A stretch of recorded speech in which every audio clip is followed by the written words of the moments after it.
Cantémosle, cantemos ya la margarita.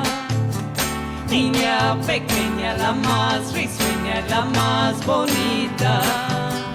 Cantémosle, cantemos ya la margarita. Good afternoon, my beautiful people. Welcome to Somos podcast. My name is Cecilia Ramos. Thank you for listening to these life stories, Latin American women refugees in UK. We're going to take the University of Manchester to Department of the Politics Office of Social Responsibility and Department of the Engagement and External Relations School of Social Science. Thank you for listening to those stories of the life of the Latin American women refugees in UK. According to the Royal Spanish Academy, a refugee is a person who, as a result of the war, revolution, or political persecution, is forced to seek refugees outside their country. We have also done a small survey to find out what people living in UK think the meaning of this word to be. This word means sadness, despair, exile, loss, delusion, hope, grief, violence. Good afternoon. I'm going to give you fiction name, Mary. Good afternoon. Good afternoon. I would like to say thank you for being here. Thank you for the invitation. It's an honour to be part of something that ensures that the many people who don't know about our situation can hear our voices. Where are you from, Mary? I'm from El Salvador, the region of La Paz. I come from a small town called San Juan. My childhood there was very beautiful, but we had to emigrate because of what was going on in our lives. What did you do before you left? For some time, I dedicated myself to taking care of my son. When he grew up, I began to look for a job as a waitress in the tourist areas. Did you enjoy it? Yes, of course. It was a lovely thing to do because I got to interact with so many people and to listen to their stories. And it was good to hear how they supported us workers too. What drove you the decision to immigrate? It was all the things that were going on in my small country. There were gangs, there was violence. It wasn't easy. Hearing threats, hearing that they were going to take away your loved ones, your children, your parents. That's what prompted us, one day, to take the decision to come here to safeguard my son's life, my husband's life, and my own life. So, life this was hard? That's how it was. We slept well once we came here compared to how it was back there. Tell us more. To help people ask why so many refugees are coming to this country to understand. We've come across some people like that. They ask us why we're here. Because we don't know always how to express ourselves because of the language, it's hard for us. But sometimes with gestures they understand the suffering, and that because of the situation we had to emigrate. It wasn't easy for those people to hear that back home. They threaten you with a weapon, and they tell you, if you don't give us what we ask for, someone in your family is going to die.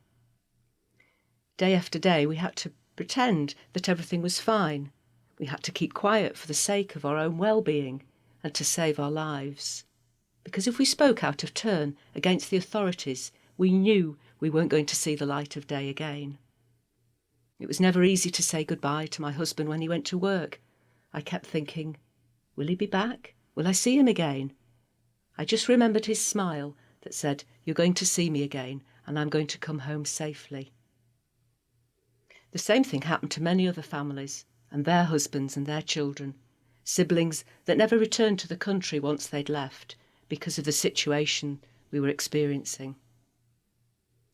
We'd like people to understand that we're not coming to this country because we like it or because we want to. We had to leave our country to save our lives. It hurts to leave our parents and brothers. It hurts to leave everything that nurtured us in our early years. It hurts to leave the places that made us happy, the friendships we had, the environment we lived in. But it was the consequences of the gangs and the violence. These are the reasons that we had to leave everything behind. Yes, of course. When you arrived in this country, do you remember what time you got there? Oh, it's something that's etched into our memory. I remember that we left on the 6th of August and the flight was 8 o'clock at night. I remember that I had said goodbye to my family at 2:30 in the afternoon. We saw them for the last time. And then we arrived in this country. We came with the hope that we would no longer experience what we were experiencing there. Could you tell me where this was the first time you heard that word refugee? Yes, it was the first time we'd heard the word. The word refugee is about sadness and joy. It's a confusing word because people here are sheltering us from what we'd been running away from. But at the same time, there's sadness at having left behind everything that we didn't see grow. I think that's what when all feel when we leave our country. Sometimes we feel we belong to that country, but when we are there, we no longer feel like we belong. But we come from Latin America country, where for us the first and most important thing, they are the family, our parents, our sibling, everyone in the group of the people. Yes, that's the truth. Let your parents say, see you soon, if they think one day you might decide to return to their country. Yes, and that's how it's. One day you may decide to return. It's a very strong story, but it's real life. Mary, do you think about the future? Here in this country, if we think about the future, we see many doors open for us, enabling us to leave the past behind.